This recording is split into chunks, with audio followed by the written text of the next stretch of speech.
కాశీలో Suman TV. Suman TV ప్రేక్షకులకి నమస్తే. కాలానికందని కోలాహలం, హాలాహలుని ఆది అనంత దేవాలయం ఈ విశ్వనాథుని దేవాలయం. ఈ కార్యక్రమాన్ని మనకు సమర్పిస్తున్న వారు వారాహి సిల్క్స్. పెళ్ళైనా పండగైనా వేడుక ఏదైనా పట్టుచీరల ప్రత్యేక వేదిక వారాహి సిల్క్స్. సాంప్రదాయానికి సౌందర్యానికి వారధి. మనము కాశీ విశ్వనాథుని దర్శనం కోసం అని పోతున్నాం. గేట్ నంబర్ 1 దగ్గర ఉన్నాము. అంటే ఇది గంగా ద్వారం. ఇప్పుడు నా ఎదురుగా అక్కడ గంగ కనిపిస్తుంది. వెనుకకు తిరిగి చూస్తే ఆ కాశీ విశ్వనాథుడు ఉంటాడు. మనం ఇప్పుడు లోపలికి వెళ్తున్నాము. లోపలికి వెళ్ళిన తర్వాత లోపల ఏ విధంగా గుడిని డిజైన్ చేయడం జరిగింది, కొత్త కాశీ విశ్వనాథుడి గుడి దాని యొక్క అందము, సౌందర్యము ఎంతున్నదో, అసలు దాని యొక్క చరిత్ర ఎంతుందో మనం మాట్లాడుకుందాం.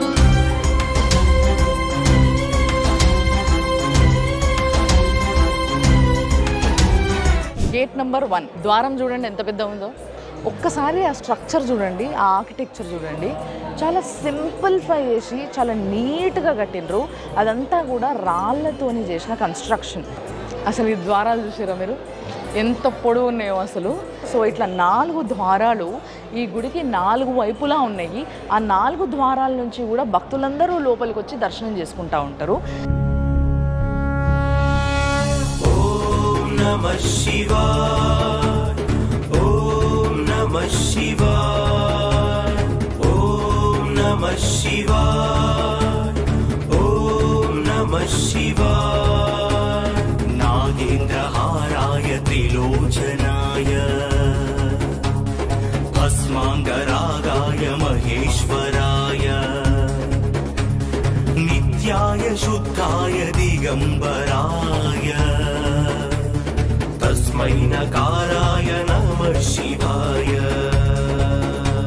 గేట్ నెంబర్ 1 నుంచి లోపలికి రాగానే మీకు ఈ చుట్టుపక్కలంతా కూడా షాపింగ్ అనిపిస్తుంది. బనారసీ సారీస్ అన్నీ కూడా ఇక్కడ మీకు మొత్తం అవే షాప్స్. సో ఇక్కడ నుంచి ముందుకు పోతే అసలు చూడండి ఎంతమంది దర్శనం కోసం వెయిట్ చేస్తున్నారో లైన్లో. ఇదంతా కూడా జనరల్ దర్శనం. సో ఈ వైపు నుంచి వచ్చి ఇదంతా కూడా అక్కడ చెకింగ్ చేసుకొని లోపలికి వెళ్ళడం జరుగుతుంది. సో ఆ ద్వారాన్ని దాటి లోపలికి పోయిన తర్వాత మనకి ఏదైతే వెనకాల మీకు కనిపించినట్టుగా ఒక ప్యూర్ గోల్డ్ది ఏదైతే గోపురంలా కనిపిస్తుందో అదే అసలైన టెంపుల్. అక్కడనే కాశీ విశ్వనాథుడు కొలువై ఉన్నాడనమాట. పరమేశ్వర వక్రపద్మం పరితోషిత పంచబాణం. మనం వచ్చిందేమో గంగా ద్వార్ గేట్ నెంబర్ 1. ఇప్పుడు గేట్ నెంబర్ 2 వచ్చేసి విశాలాక్షి ద్వార్. ఈ విశాలాక్షి ద్వార్ నుంచి వీళ్ళందరూ వచ్చి ఇక్కడ వెయిట్ చేయడం జరుగుతుంది దర్శనం కోసము. ఇది గేట్ నెంబర్ 4. ఈ గేట్ నెంబర్ 4 వచ్చేసి విశ్వనాథ్ ద్వార్. అది అక్కడంతా కూడా విఐపి దర్శనం అవుతుంది అనమాట. ఆ మందిరంకి అటువైపు డుండి రాజ్ ద్వార్, అది డుండి వినాయకుడు అనేసి అంటారు కదా, డుండి గణేష్ అని. సో ఆ డుండి రాజ్ ద్వార్ ఆయన పేరు మీద వచ్చింది. ఈ వెనకాల కూడా మీకు దుర్లభ్ దర్శన్ కేంద్ర అని, తర్వాత అక్కడ లడ్డు ప్రసాదం ఇవన్నీ మనం నైవేద్యం తీసుకుపోవాలనుకుంటే అవన్నిటిని, చిన్నపిల్లలు ఉన్న తల్లుల కోసం అని చెప్పి వాళ్ళకి ఫీడింగ్ రూమ్స్ ని కూడా ఏర్పాటు చేయడం జరిగింది లోపల. మళ్ళీ వృద్ధుల కోసం ఎవరైతే నడవలేరో వాళ్ళ కోసం అని ఈ లోపలికి రాగానే ఈ కాంప్లెక్స్లో చాలామందికి వీల్ చైర్స్ని ఇవ్వడము, అంటే వీల్ చైర్స్ తోసుకెళ్ళడానికి స్టాఫ్ ఉండడము. ఎవరైతే భక్తులు వస్తారో ఆ భక్తులకి ఎటువంటి కష్టం కలగకుండా నీట్గా ప్లాన్ చేసారన్నమాట. ఇక్కడ మంచిగా ఫిల్టర్ వాటరు, ఒకవేళ మీకు ఫోన్స్ ఉన్నా, పర్సులు ఉన్నా, ఇంకేమైనా పెట్టాలనుకున్నా ఇట్లా safety lockers, virtual reality stations అనొచ్చు వీటిని. అయితే ఇదేంటంటే మీకు ఏదైతే అక్కడ ఒక ఆపరేటర్ కనిపిస్తుందో దాన్ని కళ్ళకి సెట్ చేస్తారు. సెట్ చేసిన తర్వాత దేవుడి యొక్క ఏదైతే విశ్వనాథుడి మెయిన్ మందిరం ఉందో, గర్భగుడి ఉందో, ఆ గర్భగుడి లోపల పోయి ఆయన పక్కన కూర్చొని ఆయనకి జరిగే 4 హారతులు ఉంటాయి అన్నమాట. రోజుకి 4 హారతులు ఇస్తారు.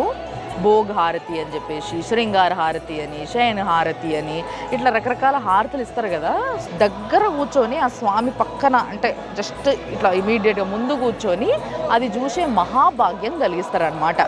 ఒక్కటి క్లియర్గా చెప్పొచ్చు ఏంది అని అంటే, ఈ గుడి యొక్క స్థలం ఏదైతే ఉందో ఇదంతా కూడా 32 ఎకరాల స్థలంలో ఈ గుడిని కంప్లీట్గా ఎటువంటి ఈ పలానా సదుపాయం లేదు ప్రజల కోసము, వచ్చిన భక్తుల కోసము అనడానికి లేకుండా చాలా నీట్గా కట్టడం జరిగిందనమాట. అయితే ఇప్పుడు 32 ఎకరాలు, కానీ ఈ గుడి 4 యుగాల ముందు నుంచే ఉంది. అంటే 4 యుగాల ముందు నుంచి ఉన్న లింగము లోపల ఉన్నప్పుడు మొత్తం స్థలమంతా కూడా ఆ స్వామిదే కదా. అప్పుడు ఎవరుండే, సృష్టి లేకముందు ఫస్ట్ పృథ్వీ పైన పడ్డ యొక్క లింగమాయే కాబట్టి అప్పటి నుంచి కూడా ఇది ఆ విధంగా అనాదిగా సాగుతున్న ఆలయం.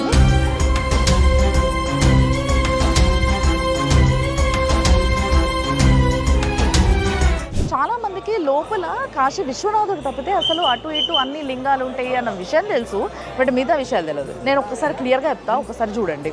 ఆ బంగారపు కవచం తొడిగిన ఏదైతే గర్భగుడి ఉందో దానికి ముందు ఒక మందిరం కనిపిస్తుంది మీకు చిన్నగా. ఆ మందిరం ఏమో తారకేశ్వర స్వామి యొక్క గర్భగుడి అనమాట.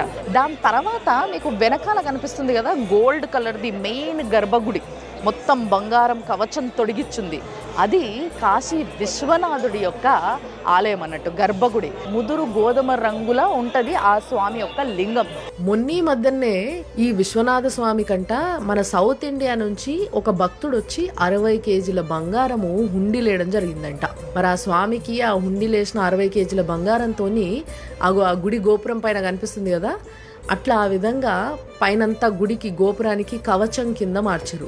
ఆ పైన ఉన్న బంగారము ఇంతకు ముందే చేయించారు, కానీ కింద గుడికంతా కూడా మొన్నొచ్చిన 60 కేజీల బంగారంతో చేయించిందనమాట. ఆ స్వామికి నిత్యం అభిషేకం జరుగుతూనే ఉంటుంది, నిత్యం అలంకరణ జరుగుతూనే ఉంటుంది.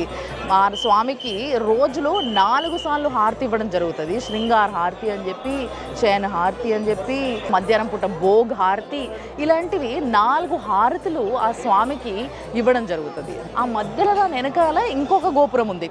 ఆ గోపురం ఏమో అవిముక్తేశ్వర స్వామి, అంటే ముక్తిని ప్రసాదించే స్వామి అనే ఆయన కాబట్టి అవిముక్తేశ్వర స్వామి అని ఆయనకి పేరు.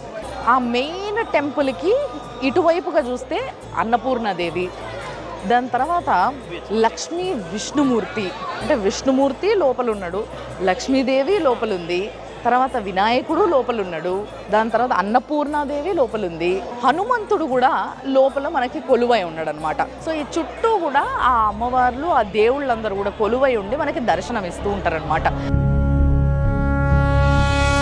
ఓం నమః శివాయ, ఓం నమః శివాయ, ఓం నమః శివాయ, ఓం నమః శివాయ. నాగేంద్రహారాయ త్రిలోచనాయ, భస్మాంగరాగాయ మహేశ్వరాయ,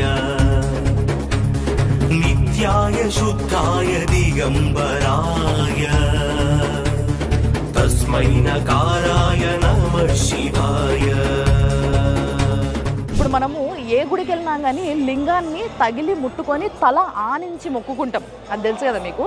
సో ఎప్పుడైనా ఆ స్వామిని మీకు కూడా తగిలి, అంటే స్పర్శ దర్శనం చేసుకోవాలి అనే కోరిక పుడితే ప్రతిరోజు సాయంత్రం 4 గంటల నుంచి 5 గంటల వరకు, పొద్దున కూడా 4 గంటల నుంచి 5 గంటల వరకు, ఈ 2 సార్లు గంట సమయంలో ఎవరైతే దర్శనానికి వస్తారో, ఇది సెపరేట్ దర్శనము, ఎవరైతే ఆ దర్శనం కోసం అప్పుడు వస్తారో 4 నుంచి 5 గంటలకి, అప్పుడు ఆ స్పర్శ దర్శనం చేసుకోవచ్చు. ఈసారి మీరు బుక్ చేసుకోవాలనుకుంటే ఆ 4 నుంచి 5కున్న స్పర్శ దర్శనానికి కూడా మీరు బుక్ చేసుకోవచ్చు అన్నమాట.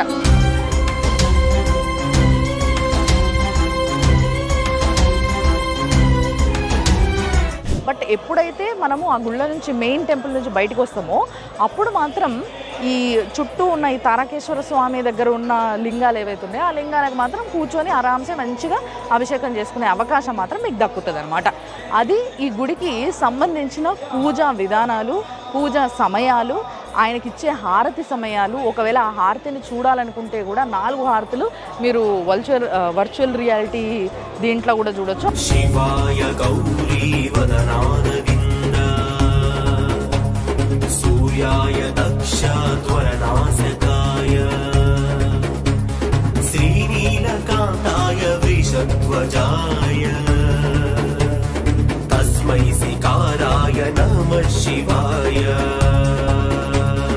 ఓం నమః శివాయ, ఓం నమః శివాయ.